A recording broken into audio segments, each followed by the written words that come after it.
بسم اللہ الرحمن الرحیم۔ پاکستان کے خلاف گھناؤنی سازش اور بڑا خطرناک حملہ کیا گیا ہے اور یورینیم مائن لکی مروت میں کام کرنے والے 17 ملازمین کو فتنۃ الخوارج یا TTP کی جانب سے اغوا کیا گیا ہے، جن میں سے 8 کو بازیاب کروا لیا گیا ہے۔ یہ کتنا خطرناک سازش ہے یہ بتائیں گے۔ ساتھ ہی ساتھ میں طالبان کے جو فارن منسٹر ہیں متقی صاحب، وہ جا کے انڈیا کے فارن سیکرٹری سے ملے ہیں اور ایک سازشوں کا بازار جو ہے وہ گرم ہے، اور وہ انڈیا کو جناب جو کہ ایودھیا میں بابری مسجد کو پامال کرنے والی جو ہندوتوا پہ یقین رکھنے والی حکومت ہے، اس کو جناب طالبان کے وزیر صاحب کہہ رہے ہیں بڑے امپورٹنٹ ریجنل اور اکنامک پارٹنر ہے انڈیا ہمارا، اور چابہار پورٹ ڈیولپ کریں گے۔ اس پہ بات کریں گے کہ ہم کن کن خطرات کا شکار ہیں۔ دوسری طرف پاکستان کے اندرونی حالات کے حوالے سے بتائیں آپ کو کہ PTI نے جو تحریری مطالبات حکومت کو پیش کرنے ان کی تفصیلات آپ کو بتائیں گے آج۔ وہ انہوں نے تحریری شکل میں عمران خان صاحب نے اجازت دے دی ہے، وہ تحریری شکل میں کچھ تبدیلی کی ہے۔ جو زبانی مطالبے ہیں وہ ڈیفرنٹ ہیں اور جو تحریری ہیں وہ ڈیفرنٹ ہیں۔ کیا ڈیفرنس ہے یہ بھی آپ کو بتائیں گے۔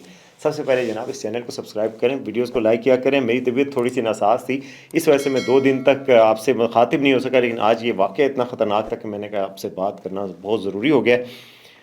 تو جناب آج صبح یہ واقعہ پیش آیا پاکستان میں، لکی مروت میں یورینیم مائن ہے قبول خیل، اور وہاں پر قبول خیل کا جوہری توانائی کا منصوبہ ہے۔ پاکستان ایٹامک انرجی کمیشن کے ملازمین تھے 17، ان کو جناب فتنۃ الخوارج یا TTP کے لوگوں نے ان کو اغوا کر لیا۔ بس میں جا رہے تھے وہاں سے میاں والی کی طرف، میاں والی اور اس کے درمیان لکی مروت کے درمیان جب یہ کمیوٹ کرتے ہیں، ظاہر ہے لکی مروت میں کانیں ہیں یورینیم کی، ان پہ کام کرتے ہیں، اور میاں والی سے آتے ہیں تو عام بس تھی، اس میں سے بس سے ان کو اتارا گیا، بس کو آگ لگائی گئی اور ان جو 17 ملازمین ہیں ان کو اغوا کر کے لے جایا گیا۔ ان میں سے 2-3 زخمی بھی تھے۔ پھر بعد میں کارروائی کی گئی اور پاکستان کے جو قانون نافذ کرنے والے ادارے ہیں ان کی کارروائی کے ساتھ 8 اور جرگے کی کوئی مشاورت ہوئی، تو اس کے بعد 8 مغویوں کو بازیاب کروا لیا گیا۔ باقی ابھی بھی ہیں، ان کی بازیابی کے لیے کوششیں جاری ہیں، اور یہ بڑی سنگین اور تشویشناک صورتحال ہے۔ یہ آپ کو پتہ ہے کہ پاکستان کے حوالے سے اس طرح کے کی جاتی ہیں کوششیں کہ پاکستان کو سنگین قسم کا نقصان پہنچایا جائے۔ ایٹامک انرجی کمیشن پاکستان کا ایک پیسفل مقاصد کے لیے کام کرتا ہے۔ ویسے ایٹامک انرجی کمیشن دنیا کے جو انٹرنیشنل ایٹامک انرجی کی جو باڈیز ہیں ان سے منظور شدہ ہے، اور اس میں پاکستان کے جو ایٹامک انرجی کے بجلی پیدا ہوتی ہے جس سے وہ کمیشن اس کے لیے بھی کام کرتا ہے، اور اس طرح کے جو ایٹمی توانائی کے منصوبے ہوتے ہیں، نیوکلیر جوہری توانائی کے منصوبے جس کو کہتے ہیں، نیوکلیر انرجی کے منصوبے جو دنیا بھر میں یوز کیے جاتے ہیں، کہ ظاہر ہے انڈیا بھی یوز کرتا ہے جس سے بجلی پیدا کی جاتی ہے، تو کیا جاتا ہے۔ لیکن ظاہر ہے ہمارے جوہری پروگرام کے حوالے سے کوئی بھی بری خبر جو ہے اس کی انتظار رہتا ہے، مغرب کو بھی، انڈیا کو بھی، باقی جگہوں پہ بھی، تو یہ ایک حساس قسم کا معاملہ بن جاتا ہے، چاہے اس کا تعلق ہتھیاروں سے نہیں بلکہ ایک پیسفل منصوبے کے ساتھ بھی ہوتا ہے۔ تو یورینیم کے حوالے سے جب بھی ہوتا ہے تو اس پہ ایک بات بنتی ہے۔ تو یہ انتہائی گھناؤنا قسم کا حملہ کیا گیا ہے، اور لکیلی اس وقت مذاکرات وغیرہ ہو رہے ہیں، امن کمیٹیوں کو بھی بیچ میں ڈالا گیا ہے۔ اس علاقے کو علاقہ غیر سا سمجھا جاتا ہے، لکی مروت کے درمیان میں یہ جو بفر سا بنا ہوا ہے، اس علاقے میں بہت زیادہ ہمیشہ سے والیٹائل سچویشن ہوتی ہے۔ کچھ آپریشن بھی ہو رہا تھا اس سے پہلے، اور یہاں پر آج سے 6-7 سال قبل یہاں پر ایٹامک انرجی کے ملازمین باقاعدہ ایٹامک انرجی کی وین میں آتے تھے اور وہ کرتے تھے۔ اس کو بھی طالبان نے اس وقت TTP نے اس کو جلایا تھا، اس کو نقصان پہنچایا تھا۔ اس کے بعد سے اب یہ ان کو عام وین میں لایا جاتا تھا، لیکن ان کی انٹیلیجنس تھی اور انہوں نے عام وین پہ بھی اٹیک کیا، اور امید ہے کہ ان باقیوں کو بھی بہت جلد بازیاب کروا لیا جائے گا۔ جرگے کی انٹرونشن بھی ہوئی ہے، امن کمیٹیوں کی بھی انٹرونشن ہوئی ہے، اور ابھی پولیس کی طرف سے بھی یہ کہا جا رہا ہے اور پاکستان کے سیکورٹی اداروں کی طرف سے بھی یہ کہا جا رہا ہے کہ جی 8 ملازمین کو بازیاب کروا لیا گیا ہے، اور یہ فتنۃ الخوارج کی جو کہا جا رہا ہے کہ جی ان کی یہ جارحیت سامنے آ گئی، اور ان کا اسلام سے کوئی تعلق نہیں ہے، ان کا پاکستان کے کسی بھی پاکستان کے مفاد سے کوئی تعلق نہیں ہے۔ ظاہر ہے یہ اسی طرح کرتے رہتے ہیں، اور کہا جا رہا ہے کہ جی ان کی یہ عوام دشمن اور پاکستان دشمن بہیمانہ کارروائیوں کا دین اور اسلام سے کوئی تعلق نہیں، اور یہ سامنے بھی آ گئی ہیں لوگوں کی۔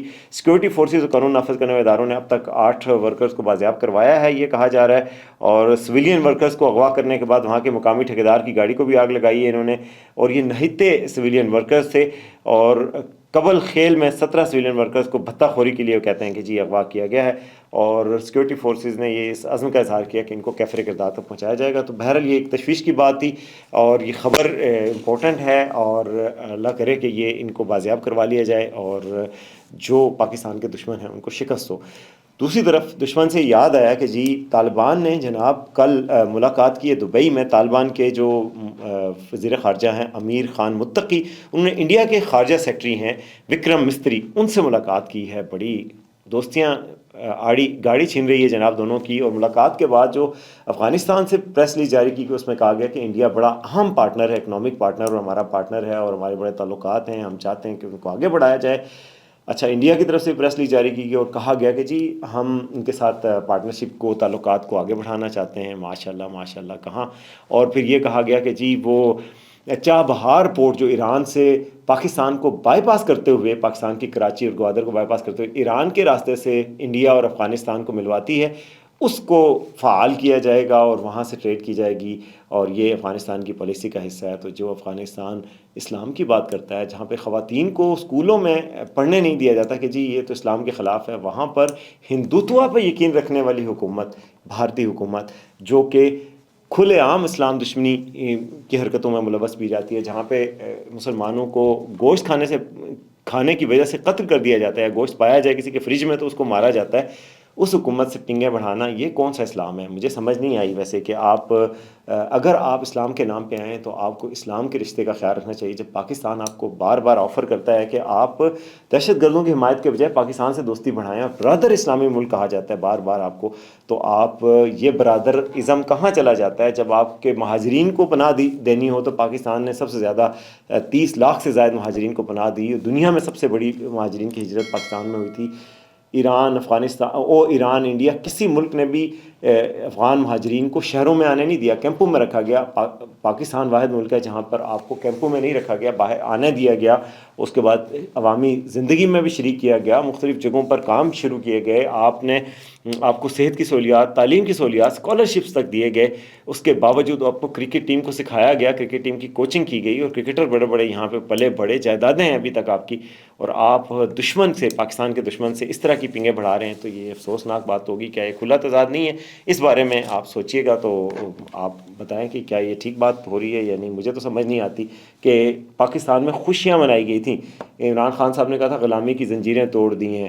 پھر خواجہ آصف نے کہا تھا، عمران خان ہی نہیں خالی نون لیگ والوں نے بھی بڑی خوشیاں منائی تھیں. خواجہ آصف تھے اس وقت، وہ نون لیگ کے، انہوں نے کہا تھا طاقتیں تمہاری ہیں اور خدا ہمارا ہے، طالبان کی تصویر لگا کے. تو وہ وقت تھا. اور کہاں جناب آپ پاکستان کو بالکل ہی بھول کر دشمن کے ساتھ مل گئے ہیں. اور پاکستان اور آپ کا تنازع اور کوئی بھی نہیں ہے سوائے اس تنازع کے کہ بھائی آپ ٹی ٹی پی کو سپورٹ نہ کریں. جو ٹی ٹی پی پاکستان میں سویلینز کے، لا انفورسمنٹ کے لوگوں کے قتل میں، شہادتوں میں ملوث ہے اور پاکستان میں فساد پر برپا کرنا چاہ رہی ہے، آپ اس کا ساتھ دے رہے ہیں. کیا یہ کھلی زیادتی نہیں ہے؟ یہ کون سا اسلامی حکومت ہے؟ کون سا اسلام کا رشتہ ہے جس کے تعداد بات کرتے ہیں؟ ہم تو کہتے ہیں کہ ایک ہوں مسلم حرم کی پاسبانی کے لیے، نیل کے ساحل سے لے کر تاب خاک کاشغر، یہ نعرہ تھا. اور افغان باقی کو سار باقی، اقبال نے کہا تھا. اقبال پاکستان کے قومی شاعر ہیں، آپ کوئی ان کا ہی خیال کر لیتے. خیر، یہ اب بہرحال ایک تشویشناک صورتحال ہو رہی ہے جی. پاکستان کی دشمنی اب افغانستان کے حوالے سے، افغانستان باقاعدہ دشمنی پر اتر آیا. اور پہلے بھی یہ وارننگ بھی دی گئی تھی کہ فوج کی تنصیبات کو اٹیک کیا جائے گا. آج دیکھیں جی اٹامک انرجی کے ملازمین کو اغوا کیا گیا. تو یہ ایک بڑی تشویشناک صورتحال ہے. اب آتے ہیں جی پاکستان کی داخلی سچویشن کے حوالے سے. داخلی سچویشن میں جی عمران خان صاحب نے تحریری مطالبات کی کل اجازت دے دی تھی، اور آج یہ پتہ چلا کہ اجازت کن مطالبات کی دی گئی ہے. تو ہمارے ذرائع کے مطابق جی عمران خان صاحب نے ان کو کہا ہے کہ جی آپ میرا ذکر نہ کریں مطالبات میں، آپ کہیں جی پی ٹی آئی کے جو ورکرز ہیں اور قیدی ہیں ان کو رہا کر دیا جائے. اس کے علاوہ 9 مئی اور 26 نومبر کے حوالے سے کمیشن قائم کیے جائیں.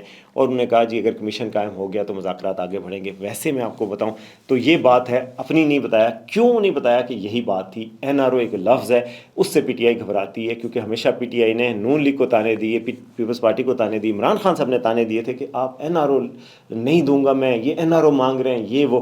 اس وقت Imran Khan N R O مانگ رہے ہیں بالواسطہ طور پر، اور عمران خان کے این آر او میں یہی ہے کہ جی ان کو بھی رہا کیا جائے اور ان کے ورکرز کو بھی رہا کیا جائے اور ان کو اسپیس دی جائے.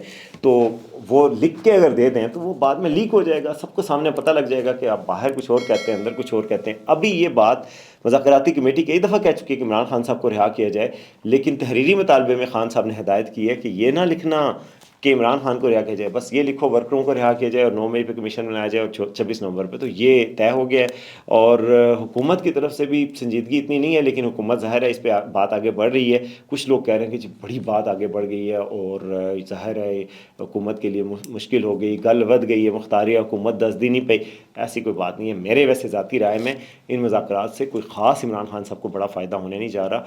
جو ہو رہا ہے دونوں طرف سے چالیں ہی ہو رہی ہیں کہ جی ٹائم بائی کیا جا رہا ہے۔ عمران خان صاحب کہتے ہیں کہ چلو کیونکہ اب ان کے پاس اور کوئی آپشن نہیں رہا، کوئی فائنل کال نہیں ہے، اور یہ جو تھی سول نافرمانی، باہر سے ریمیٹنسز نہ بھیجی جائیں، یہ بھی کوئی کامیاب نہیں ہو رہی، تو خان صاحب مذاکرات پہ مجبور ہیں، وہ ٹائم بائی کرنا چاہتے ہیں اور حکومت کو بھی اس حوالے سے دکھانا چاہ رہے ہیں کہ دیکھیں جی ہم تو بات کرنا چاہ رہے ہیں۔ اور دوسری طرف حکومت جو ہے وہ چاہتی ہے کہ بات چیت میں انگیج کر کے ان کے نعرے شعرے، ان کی کالیں شالیں ختم کی جائیں، بعد میں دیکھا جائے گا۔ تھوڑا بہت ریلیف دینے پہ وہ راضی ہیں بنی گالہ میں اگر ان کو شفٹ کر دیا جائے، لیکن وہ بولیں نہیں، لیکن خان صاحب اور بولیں نہیں، یہ تو ہو نہیں سکتا۔ تو مجھے ان مذاکرات کا جو فیوچر ہے اس میں کوئی خاص نظر نہیں آ رہا، لیکن بہرحال مذاکرات آگے بڑھ رہے ہیں، تو یہی آپ کو بتانا مقصود تھا۔ اور دونوں سائڈیں ایک دوسرے کے ساتھ کھیل رہی ہیں، اس کھیل میں کون فاتح ہوگا یہ وقت آنے والا بتائے گا، ہم بھی دیکھیں گے، آپ بھی دیکھیں گے۔ ابھی تک کے لیے اتنا ہی، دیکھتے رہیے آج کا سچ۔